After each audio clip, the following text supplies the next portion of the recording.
12 mai, les jours suivants, Albin et Serge restèrent embarrassés l'un devant l'autre. Ils évitèrent de faire aucune allusion à leur promenade sous les arbres. Ils n'avaient pas échangé un baiser, ils ne s'étaient pas dit qu'ils s'aimaient. Ce n'était point une honte qui les empêchait de parler, mais une crainte, une peur de gâter leur joie.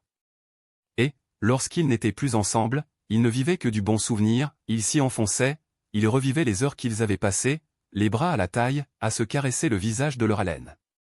Cela avait fini par leur donner une grosse fièvre. Ils se regardaient, les yeux meurtris, très tristes, causant de choses qui ne les intéressaient pas. Puis, après de longs silences, Serge demandait à Albin d'une voix inquiète, « Tu es souffrante ?»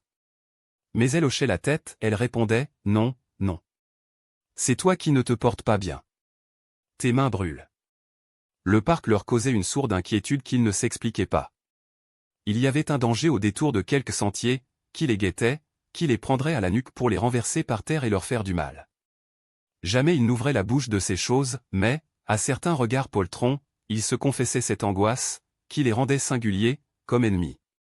Cependant, un matin, Albin hasarda, après une longue hésitation, « Tu as tort de rester toujours enfermé. Tu retomberas malade. » Serge eut un rire gêné.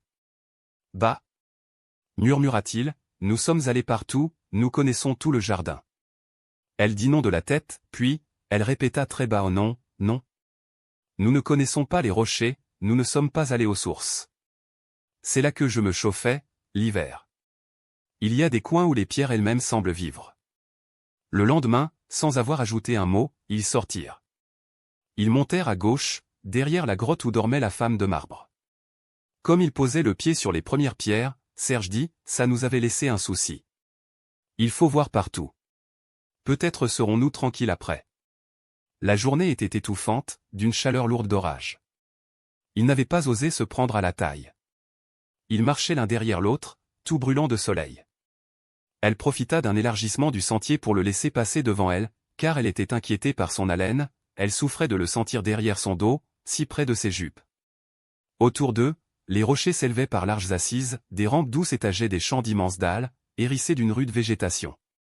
Ils rencontrèrent d'abord des genêts d'or, des nappes de thym, des nappes de sauge, des nappes de lavande, toutes les plantes balsamiques, et les genévriers âpres, et les romarins amers, d'une odeur si forte qu'elle les grisait.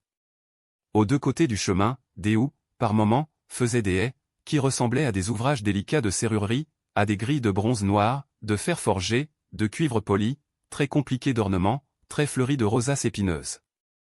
Puis, il leur fallut traverser un bois de pins, pour arriver aux sources, l'ombre maigre pesait à leurs épaules comme du plomb, les aiguilles sèches craquaient à terre, sous leurs pieds, avec une légère poussière de résine, qui achevait de leur brûler les lèvres. « Ton jardin ne plaisante pas, par ici ?» dit Serge en se tournant vers Albin. Ils sourirent. Ils étaient au bord des sources. Ces eaux claires furent un soulagement pour eux. Elles ne se cachaient pourtant pas sous des verdures, comme les sources des plaines, qui plantent autour d'elles d'épais feuillages, afin de dormir paresseusement à l'ombre.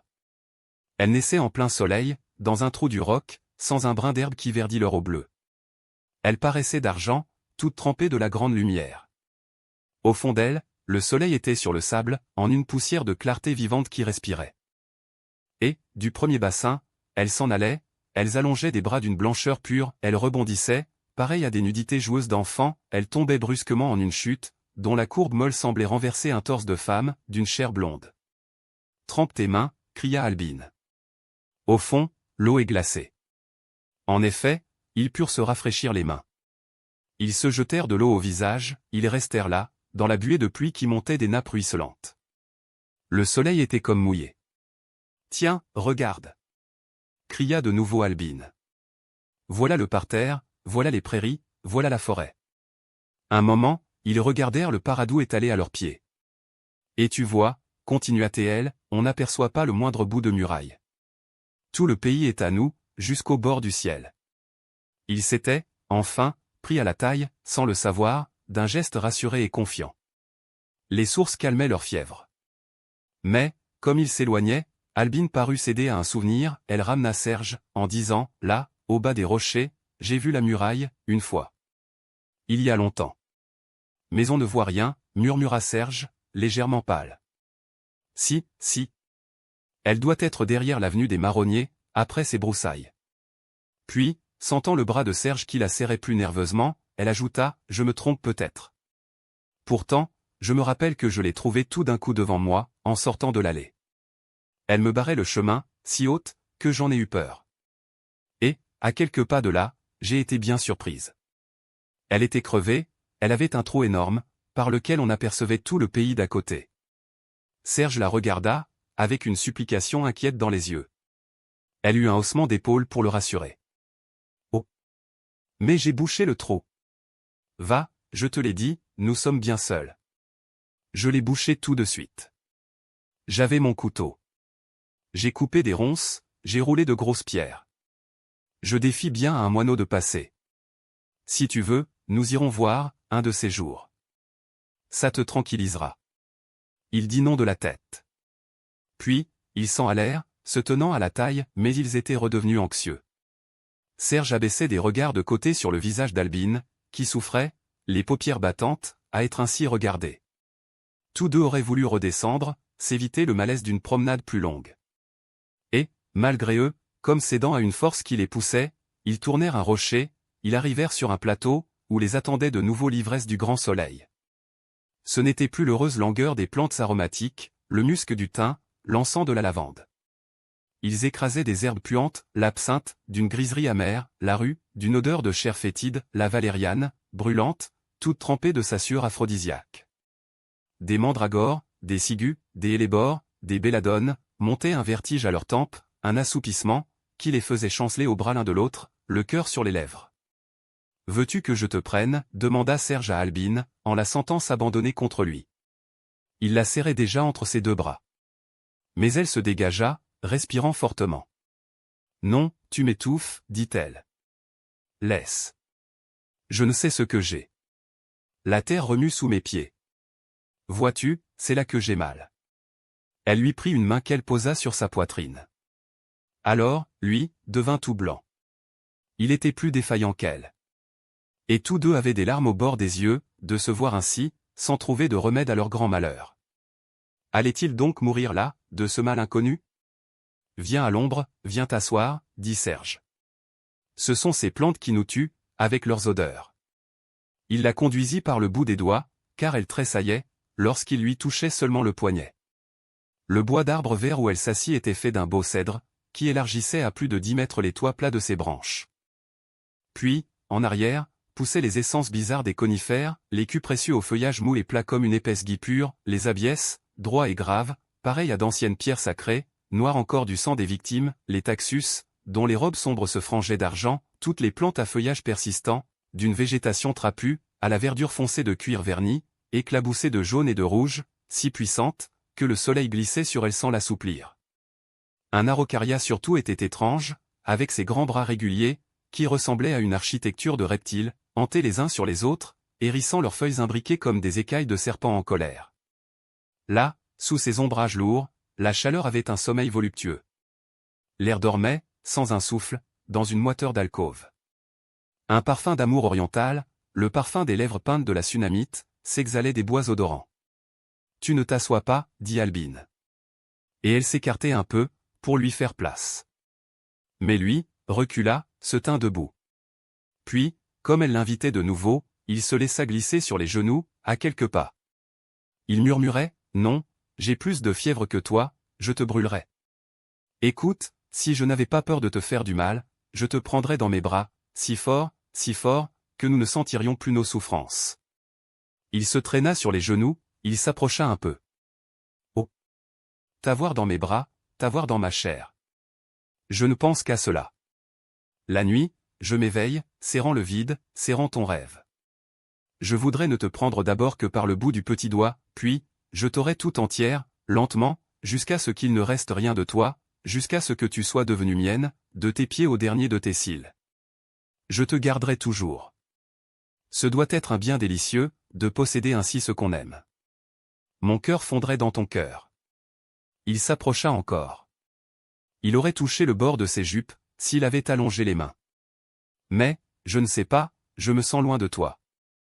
Il y a quelques murs entre nous que mes poings fermés ne sauraient abattre.